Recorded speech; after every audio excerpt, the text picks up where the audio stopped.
In the group of Republicans running for president, not one but two candidates are of the Mormon faith. Mitt Romney and Jon Huntsman are among the 8 people to date running for the GOP nomination.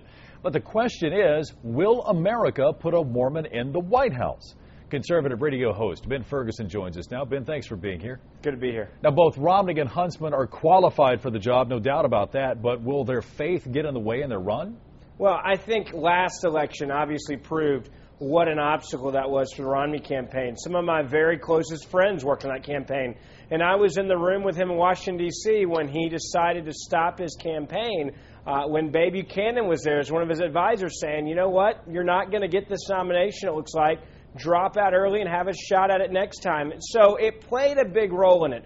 And I think a lot of people, when you look at how big religion is, at least when it comes to Republican candidates, I mean, look at how evangelical Christians helped George Bush get across the line, the finish line, not once but twice.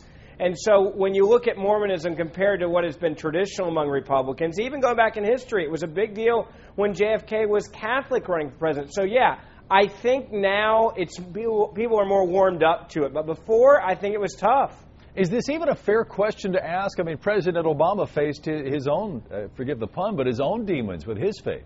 Well, I mean, we all remember the big question when it was George Stephanopoulos asking Barack Obama about his faith, and he said, my Muslim faith, and he corrected him. He said, you mean your Christian faith? And he said, yes, yes, and that stirred the pot, certainly. But I think this time around, you're going to have two polarizing different views on the world. You have Barack Obama, which conservatives don't want, and you've got Mitt Romney, and I think there's a lot of people willing to say, hey, at this point, when you're comparing Barack Obama to Mitt Romney, I'm not worried about religion as much as I was last time around. I do think for other candidates in the field, you're going to have Michelle Bachmann, you're going to have, if Sarah Palin jumps in, Newt Gingrich and others like that I think are going to try to, attack his religion, say, hey, look, he's not an evangelical Christian, and he's not a quote-unquote traditional faith as we have liked it in our party, so he's going to have to defend himself. The good news is he gets to compare his ideas to Barack Obama at the end of the day, and I think that'll take some of the edge off of him being Mormon. Now, you spoke about it in your first remarks. John F. Kennedy, going back to the late 50s when he ran,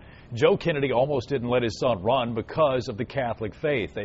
He was convinced for a time that America would never put a Catholic in the White House. We've been through this before and overcome it. Well, again, I think that's the biggest perk for Mitt Romney this time around. If I'm on his campaign staff, I'm not going to spend a lot of time on this issue this time around because I feel like it's already been softened up by the first time when he ran. And again, you're looking at something totally different. Last time when you had Mitt Romney, you're looking at a new person to replace George Bush. You're looking at a lot of those little issues. Now the big picture is, I'm Mitt Romney. I don't believe in what Barack Obama believes in. There's compare and contrast, and that's going to help out his campaign more than anything else is. Are you going to not vote for me because of my religion if you're a conservative? And I think he's betting on most people say they're going to vote for him if he's the leader. All right, now, Ben, I know you had the opportunity to hit the streets. You were able to go out and talk to some people on the street and kind of get their views on religion in the White House. Let's take a look at what you were able to gather. Can you name the candidate that's running for president that believes that if he's a good person in his religion, he will receive his own planet? I can't. No, wait. Prince Mongo? No. No. It's not Mitt Romney, is it? It is Mitt Romney. Oh, okay. He's good. Wow. He's good. I like this. Would you vote for someone for president that believes in their religion? If they're a good person, you get your own planet. No. Maybe I will now. Maybe. Would you want to get your own planet too, right? I want my own planet too. Yeah. What about you? Do you want your own planet? No, I'm good with this planet. I would. Yes. I would have a problem with that. Why? Because it's a little fruity, a little nutty. What country do you think hosts the Garden of Eden?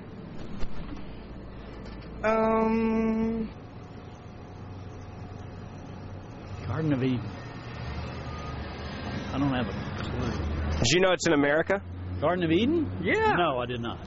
Oh, in Kansas. Ohio. Ohio. Yeah, I think it's Ohio. Ohio? Yeah. Ohio? Yeah. Ohio. You're close, but not too close. It's Missouri. Okay. So last question. Do you want to go see the Garden of Eden in Missouri? It's not that far away. We just came from St. Louis. And you didn't see it? We missed it. It's under the arch. Of course, Ben, you're speaking about two different tenets of the Mormon faith as we understand it. The Garden of Eden, as they believe, is in Jackson County, Missouri. Just being on the street, your general perceptions of the way people frame their politicians from a religious aspect. Well, I asked the question somewhat joking with them and trying to be a little bit lighthearted.